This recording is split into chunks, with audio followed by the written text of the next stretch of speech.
Hello, this short video will walk you through how to use Blackboard Collaborate. You will recognize the My Fordham portal. Please click on the Blackboard icon on the upper left to find your Blackboard course. Once you find your Blackboard course and enter it, this is what you'll see, the home page. So in order to use Collaborate, you want to make sure that edit mode is on. So click on Edit Mode, and now you can see Edit Mode is on. Notice on the left side menu, you'll see a few items.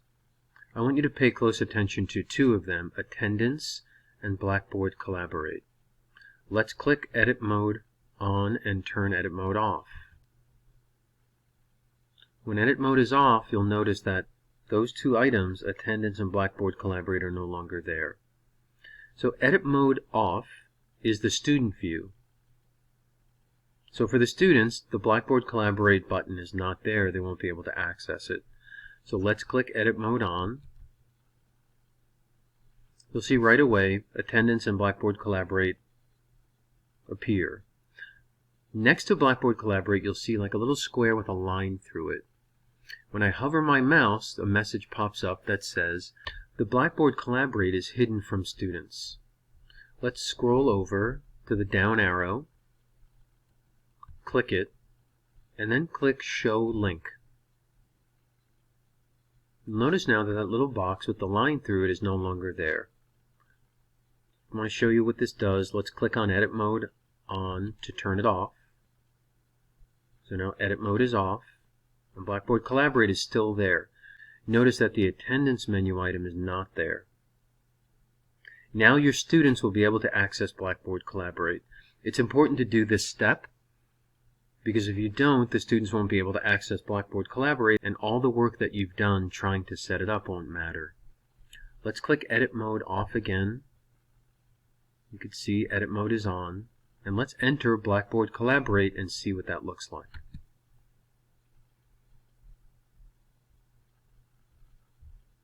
So you should see Blackboard Collaborate Ultra, this line that says Sessions.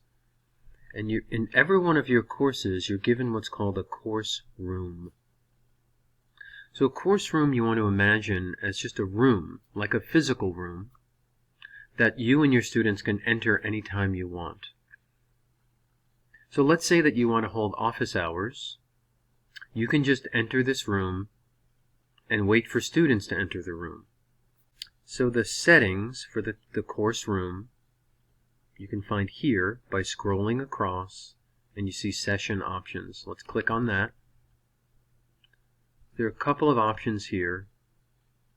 You can join the course room, which means to go into it. You can dial in. You can edit the sessions, view reports, copy the guest link, or lock the course room. Locking the course room means that the students cannot enter it. Let's look at Copy Guest Link. So here is a link. We can copy this link and send it to your students via email, and they can then enter the course room. Or you can edit the settings, and you can allow all of the guests into the course room to be participants, presenters, or moderators. The default setting is participant. If the setting is at participant for your course room, students can't go in there without you. If you want your students to be able to go into the course room whenever they want, without you being present in the course room, you can change guest access to presenter or moderator, scroll down, and click Save. Just be aware that if you change that role from participant to presenter or moderator, students can go into the course room without you. If you want to hold office hours, you can let the students know that you will be in the course room between such and such hours on such and such a day, and they can enter the course room to find you. You'll just be in there. So let's see what that looks like. Let's click on the course room and join it.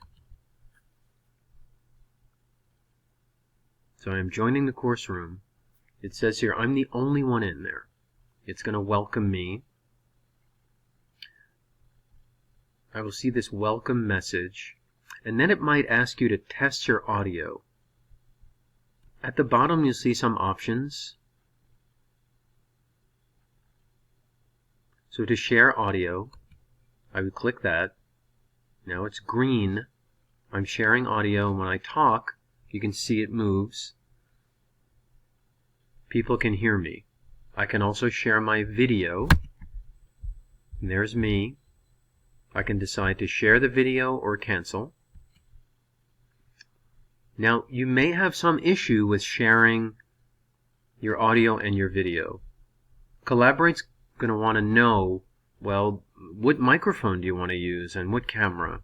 So you need to tell it and give permission. Collaborate won't share your microphone and your camera without your permission. There are a couple of different ways to do this. The simplest way is, in this taskbar, the address bar, all the way over to the right, you'll see a little camera icon. Now mine says this page is accessing your camera and microphone because I've already set mine up. If I click on it, it says camera and microphone allowed. Now let's say that it's not working or that it's not the internal microphone. If you're using a laptop, you always want to use the internal microphone and the camera that's provided with the laptop. But if you're having some issue, you want to click on Manage. So let's click on Manage.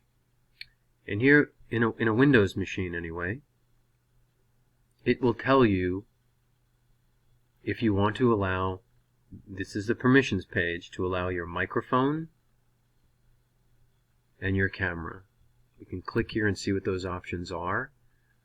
So on camera, ask before accessing, that's on. And these are the various cameras. I have screen capture and this one camera, the built-in camera. So let's go back and check the microphone. It's going to ask me which microphones. I only have one. So we can go back. Okay, so those are my settings. Let's X out of this. I go back to Collaborate, and I should be able to share audio and video. You want to make sure that you're using Collaborate in Chrome.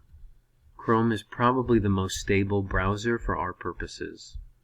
Let's talk about some of the things you can do in Blackboard Collaborate with your students. So I'm going to go on the lower right, and there's a Collaborate panel. I'm going to click that. So I can chat with people, write everyone, so I can just search for someone. There's no one here to chat with, I'm all alone. So that's the chat function. These are the attendees. I'm the only attendee so far. Here's how to share content. So these are the kinds of content that you can share. So I can share a whiteboard. I can share the application screen. I can share files. Let's try sharing files. So now it's going to ask me where I want to get the files from. I'm going to click that plus, and a window will open. Here's my desktop. I'm going to click this PowerPoint, how to use the Google Drive. It's loading, right, converting this file into a format that Collaborate can use. So I'm going to click Share Now. I'm going to click on Select a slide to begin sharing or preview the slides. Let's click on a slide. So now, if students were in this room with me, they'd be able to see this PowerPoint, would be able to hear me, and my video would be displayed in a little corner if I were sharing video. Right now I'm not. So to advance through the slides, I just click Next Slide. I can also go back. And essentially, I can give a lecture in Collaborate in real time. You may notice in the upper left, there are a bunch of these little icons. The pencil icon allows me to kind of draw on a slide. By clicking the eraser, all of those lines will go away. I can also insert shapes if I wanted to.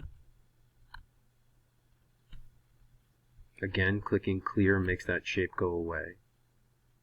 So you should feel free to explore some of these tools and see what they do. I can also share the view controls. I can zoom in, I can zoom out. Now there's also a session menu, which I can open here, and I could record this session. I can also use the phone for audio rather than speaking into my laptop. So recording a session is a really useful tool. Let's start doing that. Session being recorded. Now you can see right away that I can record this lecture without my students ever being in the room. So this is useful for a couple of different things. I can practice using Collaborate. I can practice, making a video, which I may not have never done before. Or I can record a session with some students and make it available to other students who couldn't participate for whatever reason. Or if none of my students can participate, or I want to get ahead. Let's say right now there are a few days before the beginning of the second half of the semester, I can record a few videos of lectures and make them available to students. And then if I want to have a live session or some kind of asynchronous discussion, the students can watch the video and then they can have a discussion about it after. I can stop recording whenever I want by hitting stop recording. There are other kinds of interactions that you can use in Collaborate. This panel here on the right side is called the Blackboard Collaborate panel. So I can close that panel if I want to move to full screen from my slides. I can also adjust the view controls like that, best fit, actual size. I can zoom in or I can reduce. I can also open my Collaborate panel back up,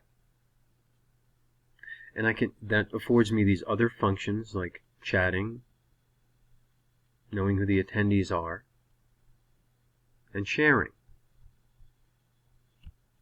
Let's examine some of the other kinds of things that we can share. So I'm going to go to Previous Panel. You may recognize these from before, right? Previous Panel. Here are my sharing choices. So right now, I'm sharing files, and that's the file I'm sharing. I can also share a blank whiteboard. Let's click on that and see what that looks like. So a whiteboard is just like a whiteboard in your classroom, your physical classroom. And again, all of these tools are available to me. If I wanted to add a shape, I could pick a rectangle and insert this rectangle. So then I could go to my pencil, and I could write numbers. I'm not sure if you would do this because it seems kind of clunky, but you could. And obviously I can erase all of that. So this is sharing the whiteboard. I can put anything here. It's also important to remember when you're sharing files, it doesn't have to be a PowerPoint file. It could be an image. It could be a graph. It could be a table. And then you can use these tools to draw markup or draw attention to certain parts of that image. You can also share an application or a screen. Let's look at that. So I can share an application window. I can share a tab in Chrome. And I can also share audio. So let's say I want to share a Chrome tab. These are the tabs I have open. Imagine I'm teaching a film course. One of the tabs I opened before was this tab of the scene from the film Citizen Kane. I also want to share the audio. I click share. There's the tab. I can convert it to full screen and click play. So now I can control this audio and video. I can pause it. Notice in this scene, I can hit play again. I can pause it again. Now, do I want to keep sharing this tab? I can stop sharing at any time I want by clicking stop. I'm no longer sharing the tab. I'm not sharing anything, So I'm back in this kind of default screen. So now we've learned how to share a blank whiteboard, how to share an application, and how to share files. Let's go back to sharing files, how to use the Google Drive. I can share it again. Select a slide to begin sharing. Here we are sharing our PowerPoint again. I can also do some secondary sharing. I can start a poll. So I can do a couple of different kinds of polls. Let's say the question I've always asked, does this make sense? I hit start, and there is my poll. As my students answer yes or no, the numbers will change. And I can lock the poll at a certain point to stop any more answers. I can end polling, or I can X out of the poll. One of the things that faculty have asked me about are breakout groups. I can walk you through what that looks like here. I'm the only one in this room right now. But I can make groups when other students are here, and I can make new groups. I can make groups just by clicking on the name of a student and deciding what group to put them in, or to make a new group. So I'll put myself in group 1. I am now in group 1. And I'm going to hit start. So it's starting breakout groups. I will be in group 1. Here I am in group 1. No one is in the main room, and no one is in group 2. I am all alone in group 1. I can, as the moderator, bounce in and out of breakout rooms. I can also go back to the main room, or I can end the breakout groups and everyone will go back to the main room. Let's end the session and see what that does. So now we're back in the main room. All of my students, when I end breakout groups, would automatically be put back in the main room. So if I want to stop sharing at any time, I can click in the upper right to stop sharing. We're not sharing anymore.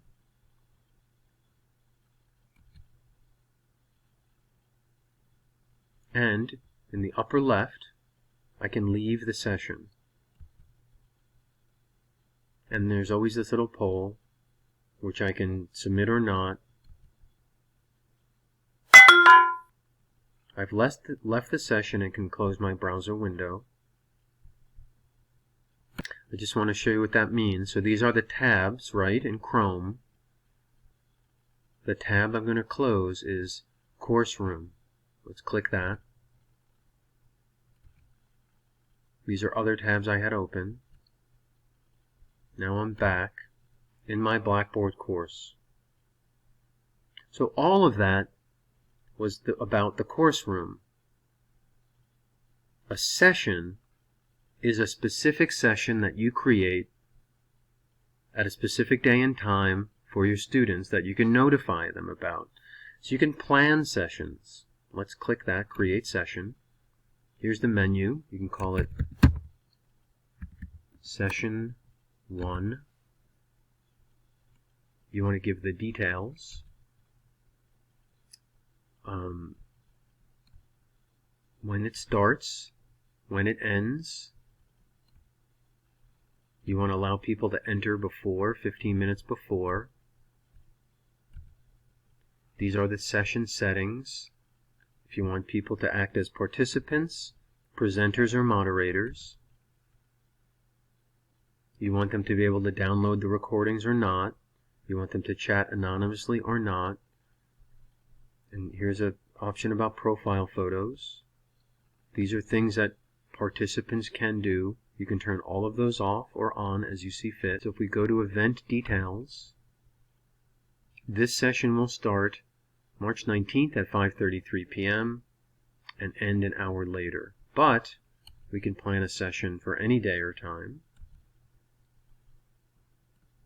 And we can then let the students know. We could write a description. We can also get a link. If we save this, we now have a session 1. All of the functionality for sessions, all of those things I talked about sharing content and making polls, it's exactly the same. The only difference between the course room and a session is that a session is something that you're going to plan. A course room is something that you can just jump into at any time, and it's a good tool to use to practice using Collaborate and to record sessions that you may want to share as video. I hope this walkthrough was useful to you. Please reach out if you have any questions. Thanks very much.